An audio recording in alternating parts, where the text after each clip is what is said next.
Vamos falar agora a respeito de greve do transporte coletivo. O teresinense está preocupado com 50 dias. Olha, eu não lembro de ter visto 50 dias de greve no sistema do transporte. 40? 54. São 54 dias. 54 dias de greve no transporte coletivo. Esse período de greve é um dos maiores que eu já vi, eu não sei se teve outro maior.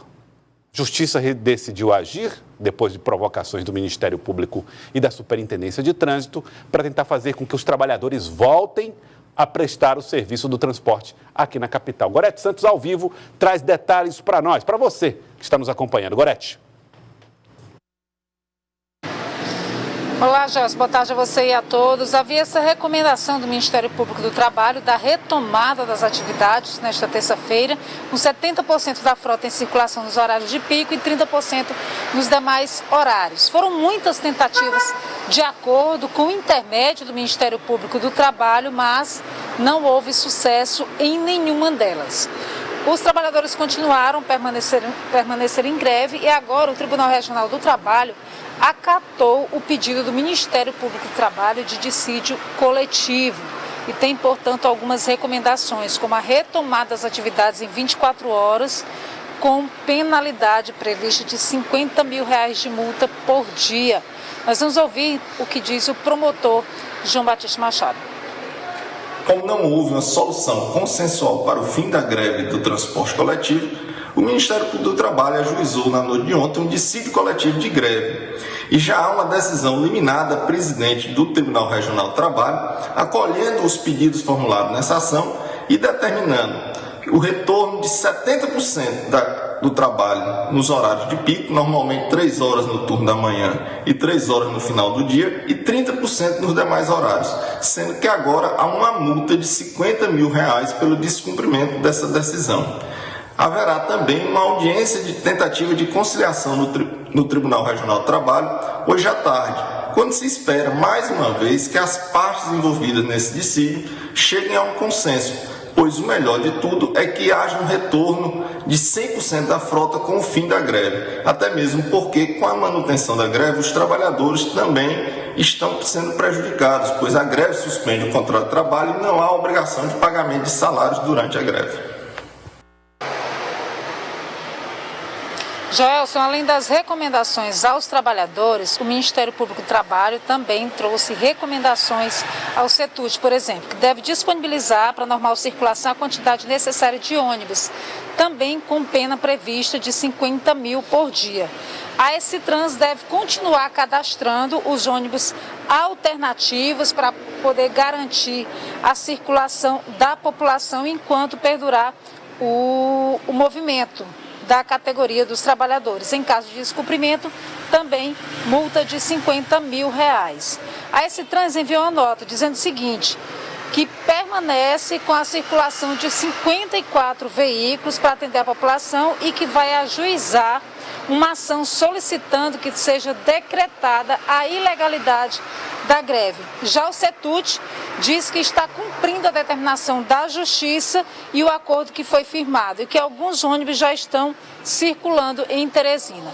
A gente vai trazer agora ao vivo o posicionamento do Sintetro com um dos secretários, Miguel Arcanjo, trazendo, portanto, para a gente. Primeira pergunta que se faz é justamente por que a categoria não acatou essa decisão, né? Qual foi o impedimento? Boa tarde. Boa tarde. A categoria em assembleia na segunda-feira decidiu por não aceitar a proposta do Dr. Machado, porque nesse momento não foi nos dado a mínima condição de trabalho. Você impor, você determinar que o trabalhador retorne ao trabalho nesse instante, é você encaminhar ele para a morte. Hoje, o nosso sistema de transporte, os trabalhadores do sistema de transporte, é comparado, já tem trabalhos científicos que comprovam que os trabalhadores, usuários do sistema de transporte, assim como os trabalhadores, o nível de contaminação dentro do transporte público ele é parelho ao hospital, ao nível de contaminação de um hospital. Então, você propor que o trabalhador retorne ao trabalho nesse instante, sem impor que as empresas nos forneçam o mínimo de condições de trabalho, porque é isso. Esse é o questionamento nesse momento. Nós não temos condições de trabalho. O Ministério, a doutora Eliana Chaib determinou através de liminar que retorne. Beleza. O sindicato nunca descumpriu uma ordem judicial. Mas você determinar que o trabalhador retorne ao trabalho nas condições que estão sendo propostas para a gente nesse instante, você vai num terminal desses aí. Desde o dia 27 de abril que a prefeitura determinou que os ônibus circulem de forma diametral, do bairro para o centro, mas não disponibilizou um local para os trabalhadores ficarem. Os trabalhadores estão ficando em praça, bebendo água de garrafa PET, sem uma pia sequer para lavar as mãos. É justo o trabalhador retornar nessas condições? Hoje um gerente de um consórcio aí botou uma nota no grupo de WhatsApp da empresa mandando que o trabalhador compre álcool em gel, que providencie os equipamentos de proteção individual para ele. Como é que a gente vai comprar se a gente está desde abril sem receber salário? Se a gente não tem dinheiro, nós estamos passando fome. O trabalhador hoje não está passando mais fome porque os próprios trabalhadores se ajudam, fazem uma vaquinha quando recebe o auxílio do governo federal, que a gente está recebendo 70% do governo federal, fazem umas vaquinhas e está comprando cesta básica para aqueles que hoje estão afastados, porque tem as pessoas que são aposentados, por exemplo, que continuavam trabalhando, que hoje estão afastados, que não estão recebendo nada. Nada. A não ser a aposentadoria mínima. Tem outros que é da área de risco, que também foi afastado e que não está recebendo nada. Então, tem trabalhador hoje, as empresas estão demitindo, sem pagar a multa rescisória, sem pagar o aviso sequer. Tem trabalhador hoje que está desde março sem receber um centavo da empresa e nem do governo federal, porque o contrato dele foi suspenso pela empresa e está ajuizando uma ação na justiça. Miguel, então, esses trabalhadores estão passando fome. Gelson, tem uma pergunta para fazer para você, do estúdio? Isso. Pois não, Gelson. Tá, Miguel, vou até pedir a tua compreensão, né, para a gente manter o diálogo, para poder a gente ir conduzindo as perguntas na medida em que as dúvidas forem surgindo, tá? Uma dúvida que surgiu em mim foi essa agora, em relação à condição de trabalho, porque até então nós estávamos vendo a pauta de reivindicações da greve, falava sobre a necessidade dos reajustes salariais, falava sobre, eventualmente, questão que envolvia plano de saúde, mas não falava a respeito dessa possibilidade de contaminação. Entra agora na pauta a questão do contágio. Entrando essa questão do contágio, qual é a chance dos trabalhadores voltarem antes da pandemia? A retomada das atividades econômicas já começou, né? Os trabalhadores, por exemplo, nos canteiros de obra estão voltando ao trabalho, no dia 13 já vai ter uma nova etapa. Como fazer para atender essa população que está voltando às atividades econômicas dia a dia, semana a semana? A questão, Joelson, não é que tenha entrado em pauta essas condições de trabalho. É porque está sendo imposto para a gente que a gente retorne. Está sendo imposto pela justiça. E só que não está sendo dado condições para que a gente retorne. A nossa pauta continua. Nós fizemos um acordo com o CETUT em janeiro. Em janeiro foi feito um acordo, foi repassado para nosso salário o INPC acumulado de janeiro de 2019 a dezembro de 2020, que foi 4,48 no nosso salário. Esse reajuste foi retirado pelo CETUT. Nós estamos sem plano de saúde. Desde o nosso plano de saúde hoje só está atendendo urgência e emergência. Se você precisar de fazer uma consulta, como a maioria dos trabalhadores tem problema ortopédico, tem questão de diabetes, mas se você precisar de consultar hoje um ortopédico, você não consulta, porque o atendimento do nosso plano de saúde está suspenso. Nós estamos com o nosso ticket de alimentação suspenso. Então, tudo que a gente está pedindo para fechar, para que a gente retorne 100%, é manter aquilo que foi acordado em janeiro. Mantendo o benefício como ticket de alimentação, que já tem, acho que há 20 anos que está na nossa convenção. O nosso plano de saúde, que já tem aí 12, 13 anos que está na nossa convenção. São requisitos que a gente está pedindo para que a gente volte. Mas também queremos condições de trabalho. Hoje está sendo imposto pela Justiça, através de liminar, que a gente retorne ao trabalho. A partir deu um prazo de 24 horas para a gente retornar, sob pena do sindicato pagar uma multa de R$50 mil. Só que não tem a mínima condição. Eu estou dizendo que a gente vai descumprir? Não.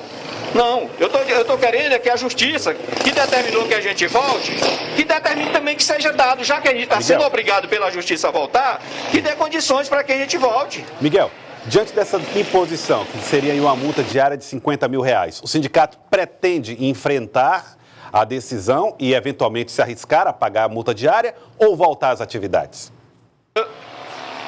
Não, eu não estou dizendo isso, Joelson. Como eu disse, o sindicato ele nunca descumpriu uma determinação judicial. Hoje à tarde tem uma mesa de conciliação. O que a gente está querendo é que seja feito, que seja atendido o nosso pedido. A gente não está querendo avançar em nada, a gente só está querendo manter aquilo que a gente já tinha em convenção. Ninguém está querendo avançar, ninguém está pedindo reajuste de salário. Isso aí a gente é aquilo que foi acordado em janeiro, mantendo a nossa convenção de 2019. O que foi acordado em janeiro, mantendo a convenção de 2019. Ninguém está pedindo nada demais. Agora, como é que eu vou, por exemplo, eu retorno ao trabalho amanhã? Não estou dizendo que a gente não vai retornar, que a gente vai descumprir, até porque tem uma mesa de conciliação hoje à tarde, né? Mas a gente vai retornar ao trabalho amanhã. Eu não tenho dinheiro para comprar uma máscara. Eu não tenho dinheiro para comprar álcool em gel. Essa máscara aqui que a gente usa, acho que vocês da imprensa sabem mais do que eu. O que dizem as entidades de saúde sanitária? É que ela deve ser usada por no máximo 2 horas. Uma máscara dessa, se você for comprar por aí no comércio, custa R$5. Eu teria que ter pelo menos 4 máscaras dessa para tirar o meu turno de 7h20. São R$20. Onde é que eu vou tirar esse dinheiro se eu estou desde abril sem receber salário? Como é que eu vou comprar um meio litro de álcool em gel que custa R$17 se eu estou desde abril sem receber salário? A nossa categoria está passando fome nesse momento. A gente quer voltar a trabalhar. Essa situação que a gente está passando não é boa para ninguém, mas para nós está pior, porque a categoria está passando fome. Como é que a gente vai retornar ao trabalho sem a mínima condição de segurança e de saúde, se o nosso plano de saúde está suspenso? Se a gente for contaminado com esse vírus aí, tá aí, os hospitais públicos estão superlotados, não tem UTI disponível para atender todo mundo, e a nossa categoria, a maioria dos trabalhadores do sistema de transporte faz parte do grupo de risco. Eu mesmo, eu tenho diabetes, eu tenho pressão alta. Então eu morro de medo de pegar esse vírus. Miguel. Então que a gente volte, mas que pelo menos a justiça que está determinando que a gente volte, que ela também determine que nos seja dadas as condições de trabalho. Que ela determine que o CETUD negocie com a gente. Porque desde o início a gente vem tentando negociar. Inclusive, se está parado 100%, a culpa não é do Sintetro, porque quando começou essa greve, nós inclusive enviamos um e-mail, um ofício para a S-Trans, solicitando que a S-Trans, essa mesma que está agora dizendo que vai entrar na justiça para decretar nossa greve ilegal, quando começou essa greve, o Sintetro enviou um ofício para ela solicitando que ela obrigasse a empresa a cumprir o que determina a lei de greve. Ela obrigou? Não. Ela passou esse tempo todo calada, sem dizer nada. Por que agora ela vai entrar na justiça para decretar nossa greve ilegal? Por que lá no começo ela também não obrigou os empresários a botar os 30%? Porque eu repito, Miguel, se está parado 100%, a culpa não é dos trabalhadores, Joelson. Miguel, tá aí. Boas argumentações. Sua participação. Pois não, Gorete? Pois não. Sim. Não, tá ok, Gorete. Não, eu ia encerrar, mas não sei se você tem algum comentário, Joelson. Não, Gorete. Apenas agradecer a você e ao Miguel. Obrigado, viu, Gorete Santos? Agradecer ao Miguel e a você pela participação. Inclusive, Gorete. Então, cadê a Gorete Santos? Gorete está aí, Gorete? A Gorete Santos, nós vamos ter, segundo aí as informações do Miguel. A Gorete está aí? Aí está. Nós vamos ter, segundo as informações do Miguel, uma mesa de conciliação agora em andamento, né, Gorete? Para atender a tentar encontrar uma solução para essa crise que se instalou, né? Pois é, Joelson, como a gente havia falado, foram muitas tentativas de negociação, inclusive já com o intermédio do Ministério Público do Trabalho, né? Então, depois dessa crise instalada e agravada, hoje à tarde tem mais uma mesa de negociação, está marcada agora para as 3h da tarde, envolvendo todos os entes, né? CITRANS, CETUD, o Sintetro também, Ministério Público do Trabalho, que a população inteira, claro, que todo mundo espera é que haja um acordo e que todas as condições sejam fornecidas, né, para a retomada da atividade, Joelson.